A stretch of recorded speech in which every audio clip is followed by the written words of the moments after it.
Queridas, queridos, con este video vamos a terminar la traducción de Luis López Ballesteros de La comunicación preliminar, texto escrito, fundamentado por estos dos caballeros a mis espaldas, el doctor Sigmund Freud y el doctor Joseph Brouwer, me parece.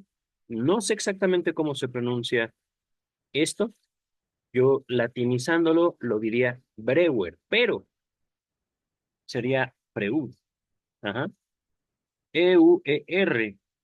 EUD, Freud, así le vengo yo diciendo desde la facultad, desde que estudiaba yo en la universidad, y también le decíamos Breuer, no hacíamos el intento, digamos, de pronunciarlo como debería pronunciarse en alemán, me parece, Breuer, Breuer, ajá. Breuer para los cuates. Entonces, 1800, ¿qué? A ver, permítanme un segundo. No estamos tan lejos. Este es un texto corto, queridas y queridos. Empezamos el capítulo número 3. Miren, 1893. Ajá. Mecanismo psíquico de los fenómenos histéricos, más popularmente conocido como comunicación preliminar. Aquí debo corregir un error de ortografía mío, al parecer. Yo escribí en la descripción del video pasado preliminar. Es preliminar. Ok. Errores en el lenguaje no solo los comete cualquiera, sino que también el mismo lenguaje es un fenómeno vivo y hay que estar no solo dispuestos a señalar algunas ciertas correcciones que uno quiere hacer, y uno también debe estar dispuesto a aprender. Dice el texto, nos habíamos quedado aquí, no voy a retomar el texto pasado, solo digamos que estamos justo abordando un texto que se ha propuesto estudiar una enfermedad que para el 2024 ya no existe, entre comillas. Ajá. Estoy hablando de la histeria, neurosis, ajá. Mecanismo psíquico de los fenómenos histéricos, estudios sobre la histeria. Ajá. Podríamos decir que estos textos, el del video pasado y el de este video, son como la introducción. Ajá. En la práctica médica, no solo Freud, no solo Breuer, muchos otros doctores en su época hablaban de histeria porque pues era una enfermedad, era una condición médica. Ajá, aparecía en los manuales. Y de hecho, ya cuando se formulan los manuales que ustedes y yo conocemos, la clasificación internacional de enfermedades de la Organización Mundial de la Salud, de hecho, la misma ONU nace después de que muere Sigmund Freud. Ajá. Entonces, no había posibilidad de que la ONU misma diera la aprobación, la OMS, Organización Mundial de la Salud, para que exista o deje de existir la histeria. Cuando la OMS, Organización Mundial de la Salud, nace, había histeria. Ajá. Es lo que decían los médicos. Y no solo médicos vieneses, no solo médicos alemanes, franceses, etcétera, etcétera, etcétera, españoles, Luis López Ballesteros. Ajá. En todo el mundo ya la medicina integrándose como una disciplina científica puede decir, hay una neurosis, hay una histeria y hay una neurosis obsesiva compulsiva. Pero pues la historia avanza. Muere Freud. Primero murió Breuer, o Brouwer, Breuer. Luego muere Freud. El movimiento psicoanalítico avanza. La Organización Mundial de la Salud viene después de la Segunda Guerra Mundial. eh, Nace la Clasificación Internacional de Enfermedades, nace también el Manual Diagnóstico y Estadístico de los Trastornos Mentales, y esto no fue obra de Freud. Freud ya había muerto. eh, Se le da, digamos, como un manejo político al tema de lo que podemos denominar, se agrupa la salud mental. Ajá. Podemos decir, y esto como una clase de historia, la histeria fue una enfermedad mental, no que fue eliminada de su presencia y de su afectación en la humanidad, sino que fue eliminada de los manuales diagnósticos. Ajá. Hay una política detrás de esto, una política como un ejercicio de poder Y un ejercicio de poder no necesariamente malo, tampoco necesariamente bueno. Ajá. Simplemente un ejercicio de poder. Ajá. Aquí, digamos, podría yo nombrar, y lo iremos viendo, no solo en este texto, sino a lo largo de toda la obra de Sigmund Freud por Luis López Ballesteros, traducida por Luis López Ballesteros, como la enfermedad mental, primero, no es algo que le ocupa a Freud, definir lo que es sano y lo que no es sano mentalmente. Y segundo, aún digamos, en cuanto a que siendo una disciplina que nace de la medicina, el psicoanálisis se aparta para reconocer no a Freud, no a Breuer, no a la histeria, no a la neurosis en sí, sino al sujeto humano como un eje central en los mecanismos de poder. Justamente por esto no puedo yo nombrar que la ONU esté mal, que la Asociación Psiquiátrica Americana esté mal, ni tampoco que hacen bien al eliminar la neurosis y la histeria, sino que esta sí fue una enseñanza de Freud, el ser humano, incluso los niños, pueden usar la enfermedad para detener el mundo. Y hablando de cualquier enfermedad, ahorita hablamos de histeria, pero si ustedes son papás o mamás, tienen a su hijo o a su hija con fiebre, con calentura, ¿los van a llevar a la escuela? Yo al menos no lo haría. Ajá.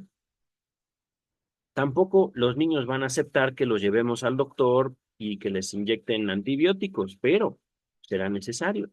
Ajá. Ahorita voy a continuar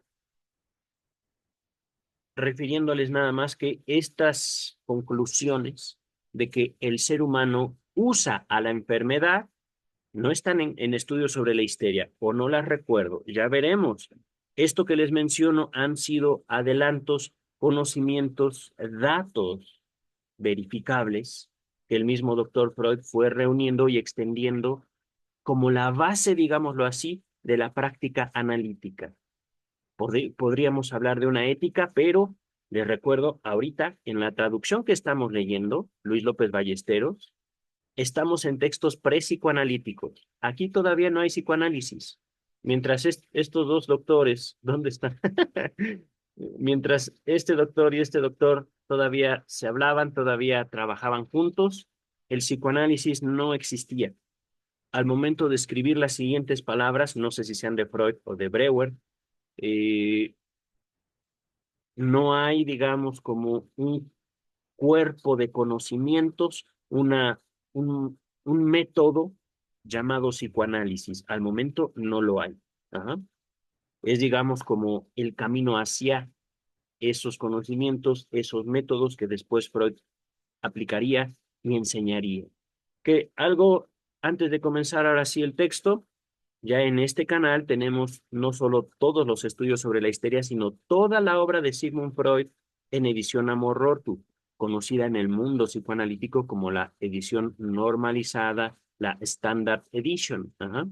Si ustedes gustan buscar estudios sobre la histeria, Sigmund Freud, y agregan mi nombre, Juan Luis Cortés, o Juan Luis, les va a aparecer una lista de reproducción con todo estudio sobre la histeria ya de la edición Amorortu, ajá, los libros verdes. Pero lo que estamos haciendo no solo es comparando los dos textos, las dos traducciones, sino también, digamos, al menos yo, recordando el camino de Freud, recordando por qué ahorita, además de grabar estos videos de Luis López Ballesteros, estoy leyendo Melanie Klein, que ahorita tengo una dificultad con un texto. Estoy leyendo Vida y obra de Sigmund Freud por Ernest Jones. Ajá. Para llegar en algún momento en este canal a la obra de Jacques Lacan. Les advierto nada más, cuando leí por primera vez estudios sobre la histeria, la Standard Edition, no mostraba yo el texto. Yo pensé que era una situación de eh, derechos de autor que me iban a bajar los videos, a prohibir los videos, pero no solo es ya obra de conocimiento público, es decir, una obra de derecho universal, no, ya los derechos de autor no se aplican a la obra de Freud por el tiempo de su publicación, sino que también los estoy, digamos, modificando con el afán de explicarlos. Ajá. Ahorita no he tocado el texto, ya tengo como 10 minutos frente a la pantalla. Razón por la cual, ahorita al comenzar, iré interrumpiendo si encuentro palabras o ideas complicadas. Ajá. Dice capítulo 3, comunicación preliminar.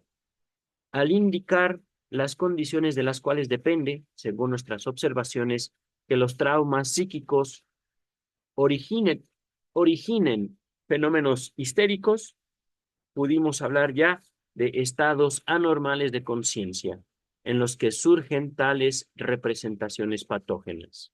Y tuvimos que hacer resaltar el hecho de que el recuerdo del trauma psíquico eficaz no aparece contenido en la memoria del enfermo, hallándose el enfermo en un estado normal, en su estado normal, y solo surge cuando en ella, y solo surge en ella, en la conciencia, cuando se le hipnotiza al enfermo. Aquí, queridas, queridos, puedo hacer algunas observaciones. Ajá. Primero, esta palabra. He puesto ejemplos, he explicado esta palabra anteriormente. Ajá. Podemos entenderla en forma ya concreta, no abstracta, la representación como ideas, pensamientos, sentimientos, fantasías. Ajá. ¿Por qué patógenas? No que esas ideas, fantasías, pensamientos, no que esas representaciones sean malas por sí solas. Ajá. Voy a decir algo fuerte, algo que necesita ser, digamos, contextualizado en un ambiente analítico. Ajá. En un ambiente, podemos decir también clínico, en un ambiente humano. No es moral. Representación patógena, por ejemplo. Todos, todas, desde niños hasta adultos, pudimos llegar a pensar, fantasear, desear la muerte de nuestros padres, por una u otra razón. Por ejemplo, soy un niño de 3 años. Este ejemplo lo puse en el último video de Melanie Klein. No, no tengo 3, tengo 2 años. Ajá. Ya camino, pero también me gusta gatear. Tengo mis manos la mayor parte del tiempo en el suelo. Y por supuesto, en el suelo yo tomo todo, lo agarro todo.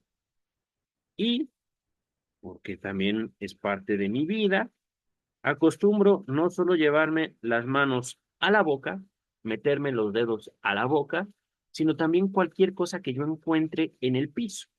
Los zapatos de papá, los zapatos de mamá, basura, etcétera. Todo a mi boca. Por supuesto, eso no me va a convenir, eso me va a enfermar. Mamá o papá me ven gateando, me ven de aquí para allá jugando. Ajá. Ellos saben que tienen que lavarme las manos, pero, por supuesto, yo no sé que tengo que lavarme las manos. Ellos me toman con toda la ternura, con todo el cuidado del mundo, me lavan las manitas. Pero a mí me distraen, me quitan de mi juego. Yo estaba jugando, yo estaba gateando. Yo tenía una intención. Mi intención como bebé se ve coartada, se ve cortada por una acción tierna de cuidado. En ese momento, aun cuando yo como bebé no sé qué es la muerte, yo simplemente pienso o puedo llegar hasta decirles, no los quiero, déjenme solo. Ajá. Por supuesto, una idea, una representación, no se queda nada más en un estado estático, sino que algo que ya heredamos en el psicoanálisis en cuanto a representaciones, esta palabra yo creo que va desde los primeros textos de Freud hasta los últimos. Representaciones, como el contenido mental. Hablamos de patógenas en cuanto, y al menos ya lo iremos viendo en estudios sobre la histeria, No estamos, digamos, señalando un contenido como malo per se. Es decir, no me quieren, déjenme solo, déjenme hacer. Quiero gatear, quiero jugar, quiero hacer. Ajá. Lloro como bebé, pataleo como bebé. Por supuesto, la frustración que pudieran hacerme experimentar mis padres, ya sea con cuidados o ya sea con educación, puede ser infinita. Y también las ganas de que nos dejen solos pueden convertirse en daño físico, mamá, papá. Pego, tengo 3 años, 4 años. Esos golpes no duelen, pero poco a poco, justamente conforme a la evolución biológica del niño, los niños, las niñas obtienen cada vez más poder físico y social. Ajá. Y no solo eso, adquieren también tanto límites como experiencias agradables. Ajá. Experiencias con el alimento que van asociando con mamá o papá porque generalmente de ellos son quienes viene el alimento. Experiencias de higiene, no solo la limpieza corporal, no solo digamos como el contacto con una cultura que les va a permitir a los bebés sostener su vida más adelante, ellos solitos. Ajá. Esas, ese, digámoslo así, ese desarrollo afectivo en el cual tanto los amo como los odio, ajá, va a ser justamente el origen de esas representaciones patógenas o el contexto en el cual esas representaciones adquieren su carácter patógeno. Es decir, mi papá no fue un mal hombre, no lo fue, tuvo sus errores, sí, pero principalmente fue un buen hombre. Ajá. Me cuidó hasta cierto punto, hasta donde la vida y sus recursos personales le dieron. Ujú. Y entonces, aquel afecto, digámoslo así, de muerte, de te odio, no te quiero, ajá, encuentra justamente un límite al momento en el que yo digo, no, papá no fue tan mal, porque papá me cuidó, porque papá me regaló, porque papá hizo esto, fue aquello, papá estuvo ahí. Ajá.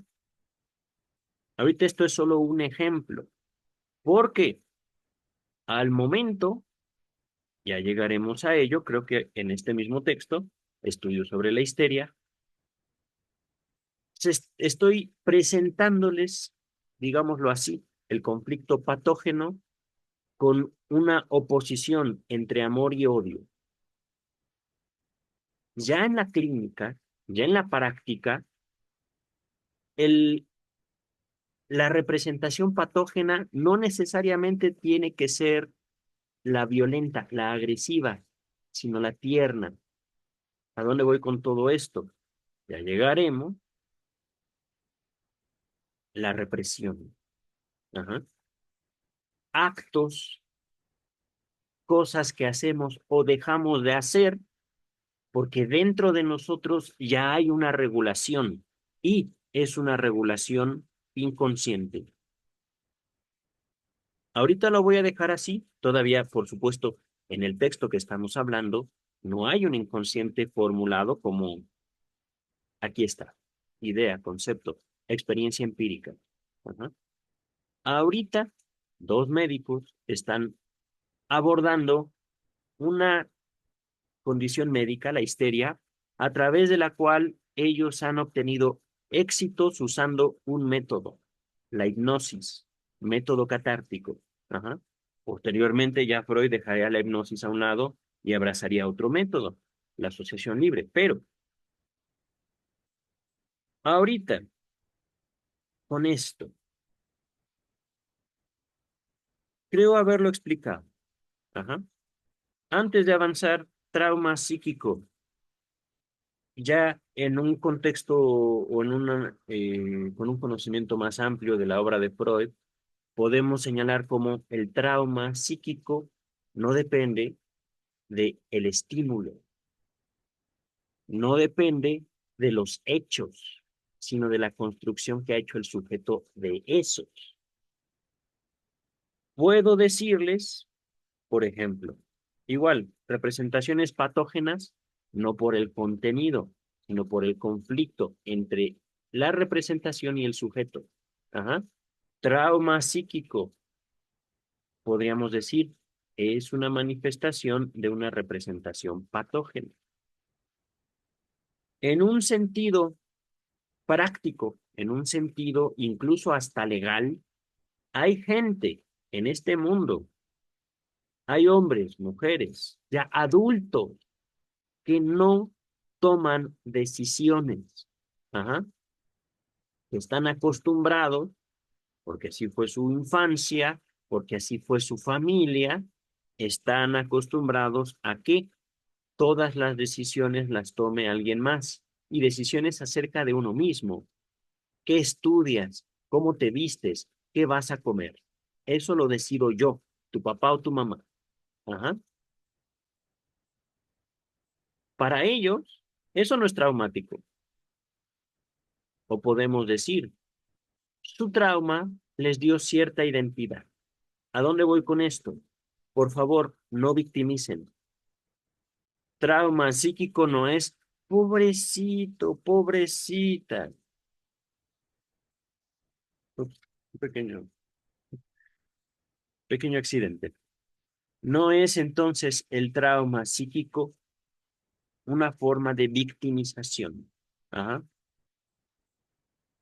De hecho, podríamos también acercarnos al trauma psíquico como una particular identidad, una particular forma de ser, una particular forma de ver el mundo. Ajá. O bien, eso hablando desde el sujeto, viéndolo desde otro punto de vista, el trauma ha sido la forma en la cual cada ser humano nos enfrentamos al mundo. Ajá. Mi creación es mi trauma. Ajá.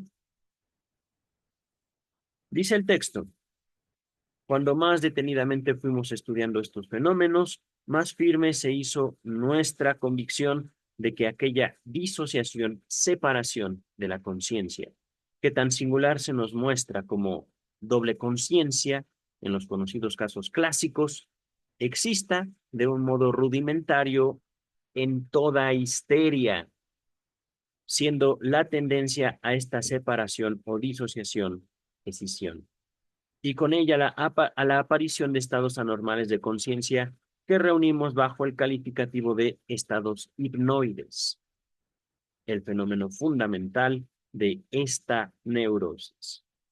Nuevamente, queridas, queridos, para el momento descrito este texto, Freud ni siquiera sospechaba sobre la interpretación de los sueños, o me parece que no. Tal vez ya alguna noción tendrá, pero lo que vemos es justamente esa, ¿cómo decirlo? Visión, esa idea vaga de cómo en ciertas personas que la medicina decía histérica, histérico, tienen como una facilidad de separar su conciencia en dos, double conscience, doble conciencia. Ajá. Más adelante, en estudios sobre la histeria, el mismo Breuer dirá, las histéricas tienen una facilidad increíble de autohipnotizarse. Podemos acercarnos a ese fenómeno simplemente con la palabra sugestión. Las histéricas, los histéricos pueden ser influidos muy fácilmente por la sugestión que viene de otros o que viene de ellos mismos. Sugestión, sugestivo, fácilmente influyentes, influibles. Ajá. dice el texto. En esta opinión coincidimos con Binet y con los dos Janet, Pierre Janet y otro Janet, sobre cuyas singularísimas observaciones en sujetos anestésicos carecemos, por lo demás, de experiencia. Sujetos anestésicos no eran sujetos a los que se les suministraba una anestesia, no. También en la medicina de aquellos tiempos no existía la anestesia como la conocemos hoy. Sujetos anestésicos está hablando de sujetos histéricos. Y fíjense, eso es lo mágico y lo poderosísimo, al mismo tiempo también lo aterrador de la histeria. Mi cuerpo completamente sano, completamente normal, y de repente ya no siento esta mano.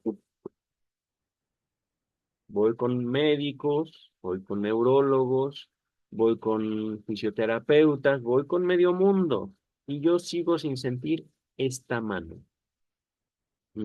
Por ponerles un ejemplo, sujetos anestésicos quiere decir gente que por histeria o que ha sido diagnosticado por histeria deja de sentir una mano, un pie, una pierna, la mitad de su cuerpo, ya sea vertical u horizontal. Ya no siento nada de la cintura para abajo, pero no tengo nada. Ajá. Ya no siento o no puedo yo mover la mitad derecha de mi cuerpo. Esta es mi derecha. Esta es mi izquierda.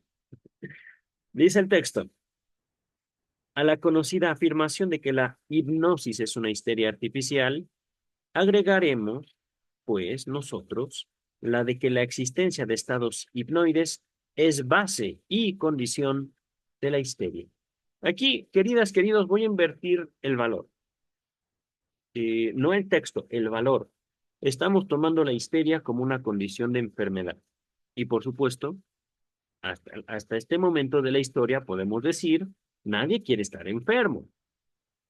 Pero todos, ustedes y yo, queremos dormir, ¿o no?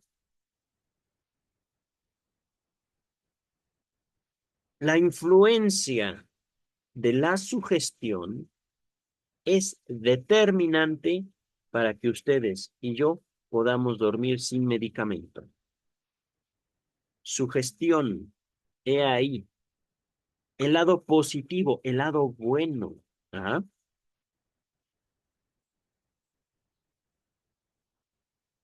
¿Cómo hacemos dormir a un niño? A veces es cuestión simplemente de pedírselo. ¿Cómo nos hacemos dormir a nosotros? Es que justamente podemos nosotros decir es que los histéricos, las histéricas, son gente débil, son gente inútil, y no. Es, digamos, la otra cara de la moneda, la histeria, el sueño. Ajá. Estados dobles de conciencia, y para allá voy. Les dejo en la descripción la interpretación de los sueños, ya la tenemos estudiada, pero llegaremos a la traducción por Luis López Ballesteros. Ajá. Estados hipnoides es como eh, pérdida momentánea de conciencia, podríamos definirlo así, pero también en este momento de la historia, en este abordaje entre estos dos médicos, se habla de, digámoslo así, un estado alterado de conciencia. Ya posteriormente Freud, a partir de la interpretación de los sueños, diría, es que la atención en todo ser humano es fluctuante. Todos los seres humanos, entre que estamos despiertos, pero al mismo tiempo también la fantasía invade la percepción. No que alucinemos, no que veamos cosas que no están ahí o omitamos cosas que están ahí, que efectivamente eso puede pasar y esto como una manifestación de neurosis. Pero, queridas y queridos, no solo tenemos el sueño como evidencia empírica, sino también el estado del enamoramiento como evidencia empírica de los postulados puestos por Sigmund Freud. Cuando nosotros nos enamoramos, esa persona de la que nos enamoramos, él o ella, conforme ustedes gusten y manden, adquiere todos los valores del universo, todos. El mundo gira porque él o ella existen. La vida brilla, el mundo tiene sentido cuando ellos están presentes. No tienen que hacer nada, no tienen que decirnos o siquiera tocarnos. Simplemente al verlos, el mundo es otro. Evidencia empírica, queridas y queridos. Y aquí estoy ya metiendo, al señalarlos ellos, como esa experiencia es infantil, pero al mismo tiempo sumamente necesaria para nosotros como adultos. Y bella, uy, qué bella experiencia. Estado hipnoide, ¿vale? Dice el texto, tales estados hipnoides, muy diversos, coinciden, sin embargo, entre sí con la hipnosis en la circunstancia de que las representaciones en ellos emergentes o que nacen son muy intensas, como se hayan excluidas pero se hayan excluidas o separadas del comercio asociativo con el restante contenido de la conciencia. Ujú. Aquí, queridas, querido, esto ya es, digamos, una propuesta teórico-metodológica. Ajá. Para este momento, en estudios sobre la histeria, estos dos caballeros pueden señalar este tipo de dinámicas y una forma en la cual ellos han logrado identificar esos fenómenos, la hipnosis. La hipnosis como de un acto de yo, terapeuta hipnótico, te hipnotizo a ti para que llegues a cierto estado y podamos hablar, podamos trabajar con eso que te molesta, tu neurosis, tu histeria. Pero ya después, Sigmund Freud dice, no me sale la hipnosis, no puedo hipnotizar. Además de que, justo como les estoy diciendo, no todas las personas pueden ser hipnotizadas. Entonces, ese método, la hipnosis, me estorba. Voy a usar otro. Y poco a poco, ahorita, el punto de este texto y estudio sobre la histeria, de los casos clínicos que vamos a abordar, es ver cómo se llegó a la asociación libre. Eso, queridas y queridos, lo que separa al psicoanálisis de las psicoterapias. Ajá. Dice el texto, pero entre sí, hablando de las representaciones. Pueden dichos estados asociarse y su contenido de representaciones puede alcanzar por este camino grados diferentemente elevados de organización psíquica. Antes de continuar, no que la organización psíquica sea buena o mala, simplemente es, digamos, una propuesta teórica. Es, digamos, como una forma en la cual ellos están tratando de explicar lo que vieron con sus pacientes histéricos e histéricas hipnotizados. Ajá. Podemos decir, la conciencia, la atención normal, diurna, es una organización psíquica, pero también ya con los estados hipnoides, las representaciones que se agrupan, se asocian, hablan entre sí. Ajá. Es otra organización psíquica, no buena ni mala, simplemente es otra. Ajá. Por lo demás, la naturaleza de estos estados y el grado de su exclusión de los demás procesos de la conciencia podría variar, análogamente a cómo varía la hipnosis, la cual se extiende desde la más ligera somnolencia, es decir, con lo que se me cierran los ojos, me siento cansado, pero tengo total conciencia y control sobre lo que me ocurre y lo que hago, ajá, hasta el sonambulismo. Ahí sí ya hay pérdida de conciencia, digamos, pero no de acción. Y desde el recuerdo total hasta la amnesia absoluta. ¿Por qué? Pues porque somos diferentes, queridas y queridos. No buenos, no malos, simplemente diferentes, diferimos. Nos comportamos incluso delante de nosotros de modo distinto de tiempo en tiempo. Habrá temporadas en las cuales no podamos dormir y temporadas que durmamos muy bien. Dice el texto, tales estados cuando tales estados hipnoides existen ya antes de la aparición manifiesta o clara de la enfermedad, histeria, constituyen el terreno en el que el afecto instala el recuerdo patógeno con sus fenómenos somáticos consecutivos. Esta circunstancia corresponde a la predisposición a la histeria. Ahora bien, resulta de nuestras observaciones que un trauma grave, como el de la neurosis traumática o una penosa represión, por ejemplo, la del afecto sexual, pueden también producir en el hombre no predispuesto una disociación o separación de grupos de representaciones. Este sería el mecanismo de la histeria psíquicamente adquirida. Entre los extremos de estas dos formas, hemos de suponer existente una serie dentro de la cual varían en sentido contrario la facilidad de la disociación en el sujeto y la magnitud afectiva del trauma. Una serie, es decir, gente que de plano, nada más por estar viendo la tele y ¿de qué me estabas hablando? Perdón, no puse atención porque me fui. Ajá. Estaba yo pensando en esto y ya no te escuché. Ajá. Me separé. Ujú. Gente que de plano está en clase y inmediatamente se duerme. Y por otro lado, magnitud efectiva del trauma. Perdón, magnitud, intensidad, valor afectivo del trauma.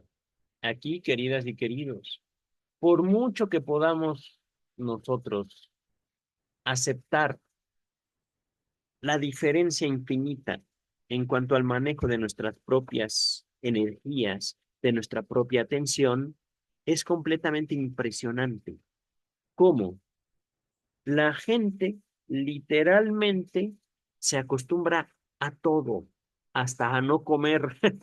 Hay un trauma, hablando de trauma. Hay una frase muy popular aquí en México, a todo se acostumbra uno menos a no comer. Pero en serio hay gente que se acostumbra a no comer. Ujú. No les miento, alguna de mis pacientes me dijo que no había comido nada en 8 días, más o menos. Ajá. Y por supuesto que pues físicamente estaba terrible, terriblemente desgastada. Y fue necesario ahí también la intervención médica, no psiquiátrica, médica. ¿Por qué? Porque esa mujer se nos moría. Eh, pero lo asombroso es que ella no tenía hambre. Una histérica, pero bárbara, bárbara. No se llamaba bárbara, era increíble, es decir, las formas en las cuales ella manejaba su cuerpo. No tenía una relación con la comida, si mal no recuerdo. Ya tiene tiempo que atendía a esta paciente, pero justamente, ajá. Yo paso 5 o 6 horas sin alimento y estoy desesperado. Esa mujer había pasado entre 7 a 9 días sin probar nada. Y eso por voluntad de ella, una mujer adulta. Ajá. Hay cosas, queridas y queridos, que ustedes y yo podemos tener como totalmente normales y cosas que esas mismas cosas llevadas a la vida ajena y podrían ser no solo considerado locuras, sino incluso destruir la vida de una persona. Desde el punto de vista físico, desde el punto de vista emocional, desde el punto de vista social. Ajá. El trauma no es algo, digamos, universal, sino es algo que nos permite desde el psicoanálisis hablar de la constitución de una subjetividad, un mundo personal y por supuesto también ciertas normalidades sociales, hablando de familias. Hay familias que tienen como completamente normal la agresión física fuerte entre ellos. Y esto incluye hombres y mujeres, adultos y niños. Ajá. Vamos a continuar. Nada nuevo podemos decir sobre el fundamento de los estados hipnoides de predisposición.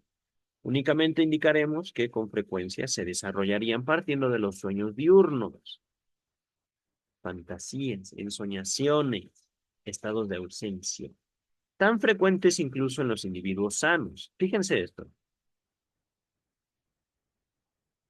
Ya les había advertido en este video, no puedo decir culpa de Freud, porque aquí no sé quién escribió esto, pero está siendo honesto. No sé si fue Breuer o Freud. Ok. Lo entiendo. A ver, regreso tantito. Es un texto corto, por eso también me doy permiso de este tipo de explicaciones. Supongamos hay representaciones patógenas. Ok. Supongamos, eh, en la histeria se presentan estados hipnoides. Ok. Pero también, ¿cómo podemos entender los estados hipnoides? Pues de varias formas. Por un lado, hay gente que tiene facilidad para esos estados hipnoides, pero también esa facilidad puede manifestarse en fantasías que todos podemos tener. Entonces, ¿la fantasía es mala por sí sola? No. O podemos decir sí y no, dependiendo de qué tan fácilmente pueda yo sugestionarme. Por ejemplo, queridas y queridos, retomemos a los niños. ¿Llevarían a sus hijos o a sus sobrinos de 4 o 5 años a ver una película de terror? Luego esos niños no los van a dejar dormir porque van a tener miedo en la noche. Bueno, hablando de mucho, los niños que yo conozco al menos, ajá, no los llevaría a ver cierto contenido. ¿Por qué? Pues porque ellos se sugestionan rápido, fácil. Ustedes y yo estamos ya hasta acostumbrados a manejar el contenido de las redes sociales con cierto escepticismo, y más particularmente después de la pandemia. Ajá. Los niños o los jóvenes no. Dice el texto, y a los que, por ejemplo, ofrecen tan amplia ocasión las labores manuales femeninas. Es decir, no sé si llamarlo esto un prejuicio, pero yo pienso más bien que sería una descripción acertada de la condición socioeconómica, las actividades socioeconómicas en tiempos de estos dos caballeros, 1895. Podemos decir, una persona que principalmente se dedica a hacer algo que no le demanda tanta atención, puede tender a la fantasía, puede tender a la ensoñación, puede presentarse en él o en ella más fácilmente un estado hipnoide. Ajá, dice el texto. La cuestión de por qué las asociaciones patológicas que en tales estados se forman son tan firmes y ejercen sobre los procesos somáticos una influencia mucho más enérgica que la que en general ejercen las representaciones, coincide con el problema del afecto de las sugestiones hipnóticas. Nuestras observaciones no nos han proporcionado ningún dato nuevo sobre este punto. En cambio, nos han descubierto la existencia de una contradicción de el principio de que la histeria es una psicosis y el hecho de que entre los histéricos nos es dado hallar individuos de clarísima inteligencia, de gran fuerza de voluntad, enérgico carácter y sutil juicio crítico. Es decir, la histeria como tal puede ser padecida, puede manifestarse en individuos, digámoslo así, mm, con un pequeño grado de civilización o individuos sumamente, deliciosamente civilizados. Ajá.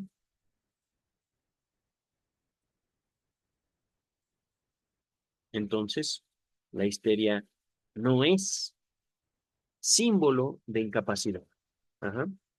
En estos casos, hablando de los histéricos o las histéricas deliciosas o deliciosos, tales caracteres corresponden al pensamiento despierto del individuo, el cual solo en sus estados hipnoides, perdón, aparece enajenado como extraño, ajá, como todos lo somos, en el fenómeno onírico. Aquí ya dijo, aquí ya lo introdujo, la interpretación de los sueños. Bueno, es decir, Yo soy yo cuando estoy despierto, pero cuando yo duermo, en mi sueño pasa de todo, queridas y queridos. Dice el texto. Pero mientras que nuestras psicosis oníricas no ejercen influencia alguna sobre nuestro estado de vigilia, los productos de los estados hipnoides se extienden a la vida despierta en calidad de fenómenos histéricos. Justamente, yo sueño de todo, no es que yo haga de todo. El problema que están considerando los médicos aquí, Breuer y Freud, es como parece que estos individuos no despiertan. Parecería. Ajá. Continuamos con el texto. Y queridas, queridos, aunque no lo parezca, ya estamos a punto de terminar. Faltan 3 páginas. Avanzamos 3 o 2, algo así. Dice el texto. Y por eso también me he dado tiempo de estos comentarios, porque sabía que el texto era corto. Con respecto a los ataques histéricos, podemos repetir casi las mismas observaciones que dedicamos a los síntomas histéricos duraderos.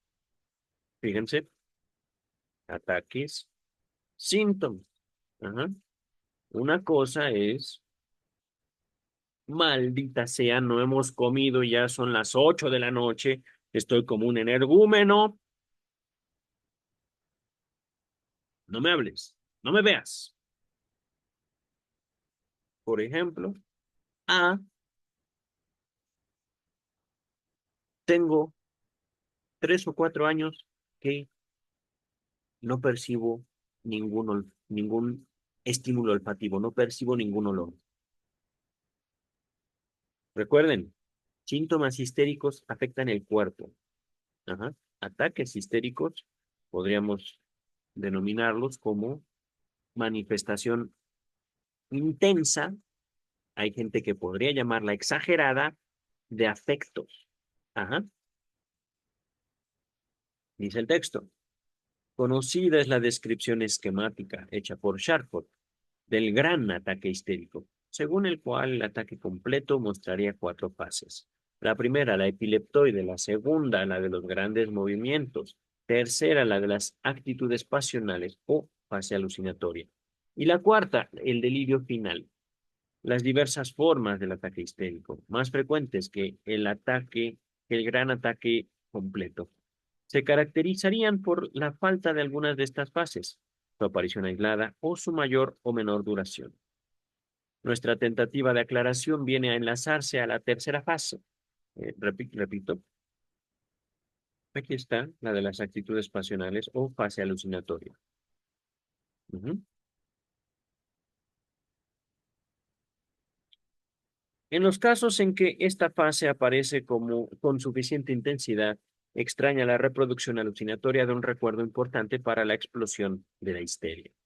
Esto es, el recuerdo del único gran trauma de la llamada histeria traumática o de una serie de traumas parciales conexos que tienen relación, tales como los que constituyen el fundamento de la histeria común. O, por último, hace el ataque retornar aquellos sucesos que por su coincidencia, es decir, ocurren al mismo tiempo, con un momento de especial disposición, quedaron elevados a la categoría de traumas. Ajá. Aquí, es decir, a veces, la neurosis como enfermedad no depende de la fortaleza o debilidad del sujeto, sino que ustedes y yo podemos variar el control de nuestra propia energía de un momento a otro. Ajá. Aquí no puedo yo explicarlo de mejor manera que apelando al enamoramiento. El enamoramiento, por lo general, no es un evento que se busque, es un evento que ocurre. Ajá. Y estoy poniendo este ejemplo para apartarme lo más posible de la categoría de trauma como un evento victimizante. Ajá. Una cosa es, mi papá me pegó y yo por ese golpe que no me lastimó, sentí un dolor terrible. Pero otra cosa es, voy caminando por la calle y de repente unos ojos que a mí en ese momento me transforman. Esos ojos que yo vi caminando por la calle y digo, mi vida no es la misma. No me están pegando, simplemente pasé y los vi. ¡Pum! Ya yo no soy igual. Mi vida acaba de cambiar.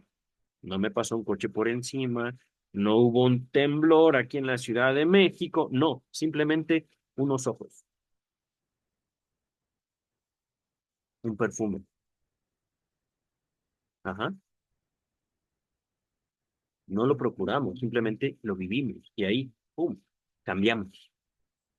Dice el texto. Pero hay también ataques que aparentemente solo consisten en fenómenos motores, faltando en ellos la fase pasional. Oh, cuando durante uno de estos ataques, compuesto de contracciones generales, no estoy hablando de temblor, sino contracción física, ¿verdad? Rigidez cataléptica o en un ataque de Tomelí, no sé qué es eso, ahorita lo buscamos. Conseguimos ponernos en rapport con el enfermo. Maldito y asqueroso uso del lenguaje. Permítanme un segundo.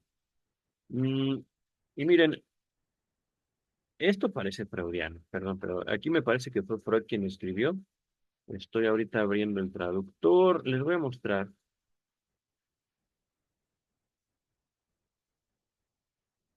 Ah, aquí está.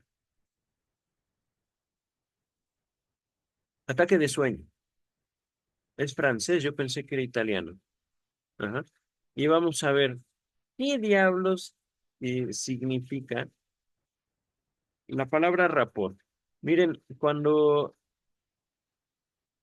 ah,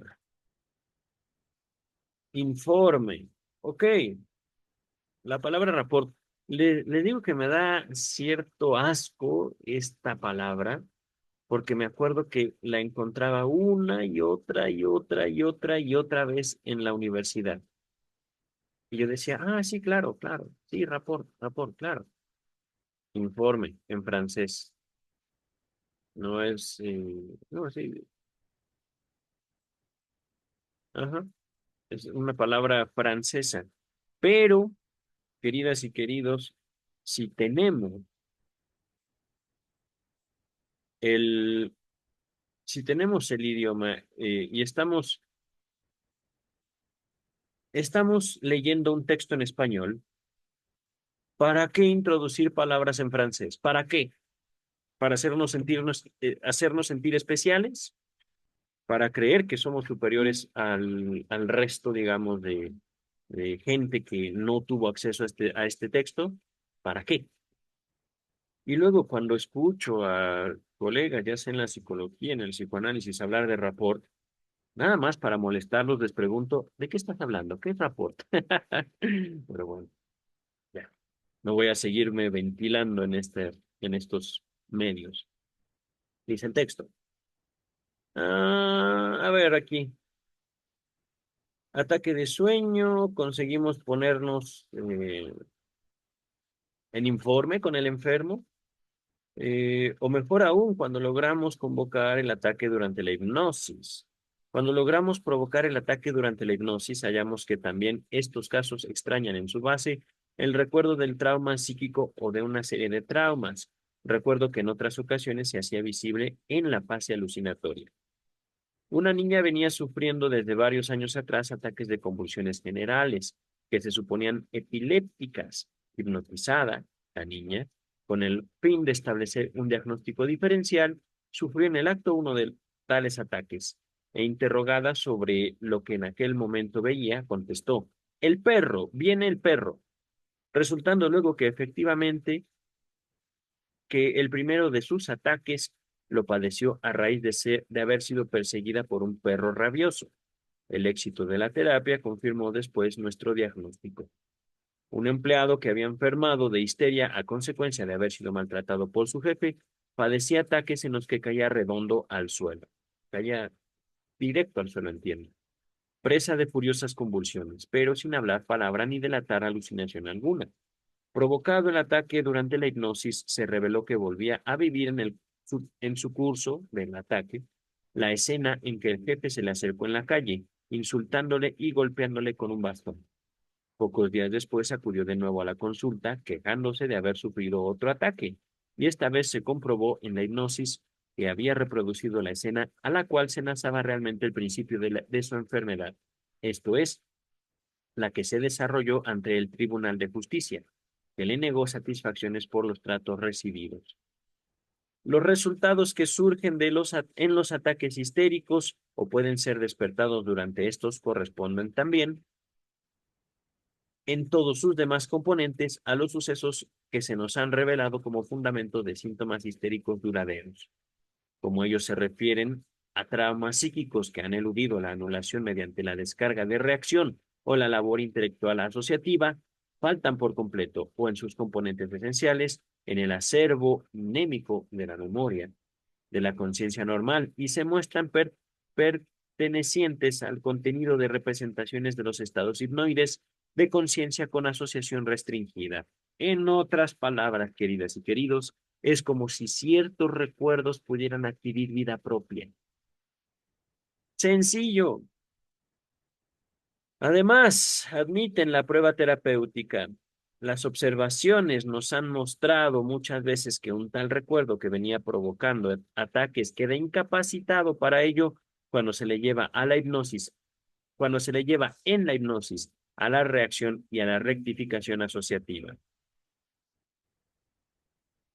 Los fenómenos motores del ataque histérico pueden ser interpretados, unos, como normas generales de reacción del afecto concomitante, es decir, asociado al recuerdo, análogamente al pataleo del niño de pecho, y en parte como movimientos expresivos directos de dicho recuerdo. Una tercera parte elude, como los estigmas histéricos entre los síntomas permanentes, esta explicación. Es decir, podemos explicar la histeria y el ataque histérico como si volviéramos a ser niños de pecho que están, digamos, desesperados. Ajá.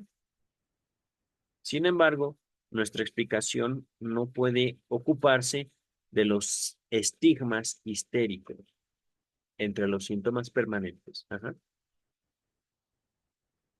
Atendiendo ahora a la teoría antes indicada de que en la histeria existen grupos de representaciones nacidos en estados hipnoides y excluidos del comercio asociativo con los demás, pero asociables entre sí, que representan un rudimento más o menos organizado de una segunda conciencia o de una condición segunda.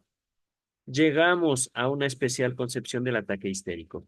El síntoma histérico permanente corresponderá entonces a una extensión de este segundo estado a la inervación somática.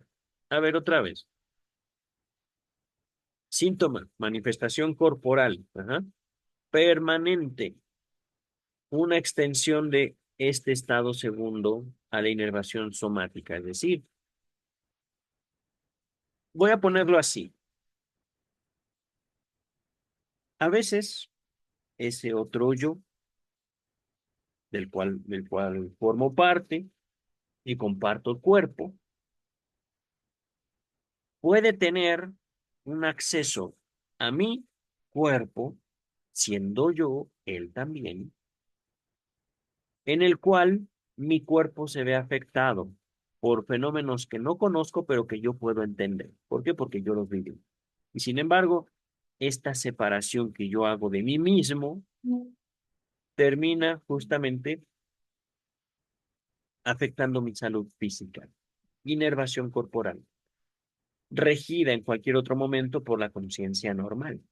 Y el ataque histérico testimoniará de una superior organización de este segundo estado y significará, siendo aislado, un momento en un momento en el que dicha conciencia hipnoide, otra vez.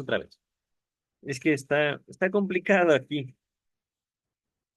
El síntoma histérico permanente corresponderá entonces a una extensión de este segundo estado a la inervación somática, regida en cualquier otro momento por la conciencia normal.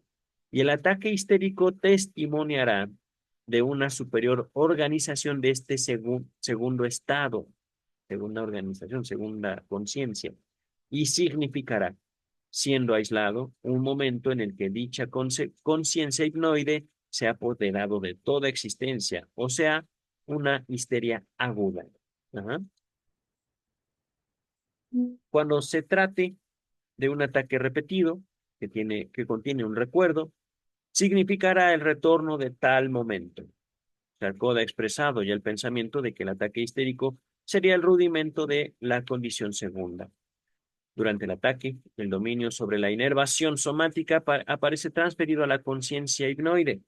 Sin embargo, la conciencia normal no queda anulada totalmente mientras tanto, y puede incluso percibir los fenómenos motores del ataque, al paso que los procesos psíquicos del mismo escapan a su percatación, a que nos demos cuenta. Ajá. Y ahorita, queridas, queridos, puedo hacer justo una asociación para que ustedes puedan notar cómo la histeria sobrevive al año 2024. Las adicciones, alcoholismo u otras adicciones a sustancias. Ajá. Es a través de la sustancia que el alcohólico llega a ser alguien más. Es a través del consumo con la droga que ustedes quieran o manden que los adictos se viven de modo distinto. Ajá. Histeria. Dice el texto. El curso típico de una grave histeria es el de formarse primero en estados hipnoides un contenido de representaciones que luego, suficientemente crecido, se apodera de la inervación somática y de la existencia del enfermo. Durante un periodo de histeria aguda, crea síntomas duraderos y ataques y desaparece luego, dejando algunos restos. Si el sujeto logra recobrar el dominio de sí mismo, tales restos supervivientes del contenido hipnoide de representaciones regresan en ataques histéricos y le hacen volver temporalmente a estados parecidos, análogos, susceptibles nuevamente de influencia y capaces de acoger nuevos traumas. En esta situación se establece con frecuencia una especie de equilibrio entre los grupos psíquicos reunidos en el mismo individuo. El ataque y la vida normal caminan paralelamente, sin influirse entre sí. El ataque surge entonces espontáneamente, como suelen también surgir en nosotros los recuerdos, pero puede también ser provocado del mismo modo que, según las leyes de la asociación, nos es dado despertar cualquier recuerdo. La provocación del ataque puede resultar de la excitación de una zona histerógena en el cuerpo, por supuesto, o de un nuevo suceso análogo al patógeno. Fíjense, esto está fabuloso. Una cosa es tocar el cuerpo y otra cosa es tocar el cuerpo de representaciones o el cuerpo de recuerdos que tenemos al escuchar una canción. Hablamos de un cuerpo físico y hablamos también de un cuerpo simbólico. Y aquí no estoy metiéndome con Lacan. Aquí es simplemente apelando a estudios sobre la histeria. Dice el texto. Esperamos poder demostrar entre ambas condiciones aparentemente tan diversas. Esperamos poder demostrar que entre ambas condiciones no existe diferencia alguna esencial y que en ambos casos es herido un recuerdo hiperestético, es decir, que no se quiere tocar. En otras ocasiones el equilibrio indicado es muy estable y el ataque aparece como manifestación del resto de conciencia hipnoide. En cuanto el sujeto sufre por fatiga u cualquier otra causa, una disminución de su capacidad funcional. El ataque puede también surgir en otros casos, despojado su importancia primitiva, como una simple reacción motora. Oh, sonrío porque hay algo entre el símbolo y la acción. Dice el texto, como entre, como tema de subsiguientes investigaciones, queda aún el referente a las condiciones de las cuales pueda depender el que una individualidad histérica se manifieste en ataques, en síntomas permanentes o en una mezcla de ambos fenómenos. último capítulo y como ven es una sola página. Resulta ya comprensible cómo el método psicoterapéutico que aquí exponemos actúa curativamente. Anula la eficacia de la representación no descargada por reacción de un principio dando salida por medio de la expresión verbal al afecto concomitante que había quedado estancado, llevándola a la corrección asociativa por medio de su atracción a la conciencia normal, en una ligera hipnosis, o de su supresión por la sugestión médica, como sucede en los casos de sonambulismo con amnesia. La aplicación de este procedimiento nos parece constituir un importante progreso terapéutico. Naturalmente no curamos la histeria en tanto es disposición, ni conseguimos nada en contra del retorno de estados hipnoides. Tampoco durante el estado productivo de una histeria aguda puede evitar nuestro procedimiento que los fenómenos trabajosamente suprimidos queden sustituidos enseguida por otros.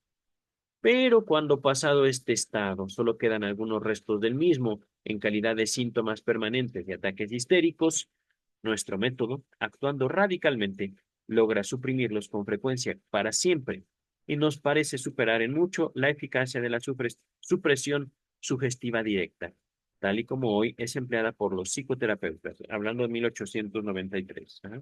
93 o 95. Pero continuamos y acabamos, queridas y queridos. Si bien tenemos conciencia de haber avanzado algunos pasos hacia el descubrimiento del mecanismo psíquico de los fenómenos histéricos, por el camino que Charcot fue el primero en iniciar con la explicación e imitación experimental de las parálisis histerotraumáticas, no se nos oculta, sin embargo, que nuestros trabajos no nos han acercado sino al conocimiento del mecanismo de los síntomas histéricos y no al de las causas internas de la histeria. No hemos hecho sino rozar la etiología de la histeria y solo hemos podido alcanzar, en realidad, las causas de las formas adquiridas, o sea, la importancia del factor accidental en la neurosis. Con esto, queridas, queridos, terminamos la comunicación preliminar. Voy a hacer algunas cosas, sí, voy a ver qué hago con Melanie Klein, porque esa mujer, no. No estoy satisfecho con el trabajo que hemos hecho con Melanie Klein. Por el momento, queridas, queridos, dejamos hasta aquí. Nos vemos en próximos videos. Bye.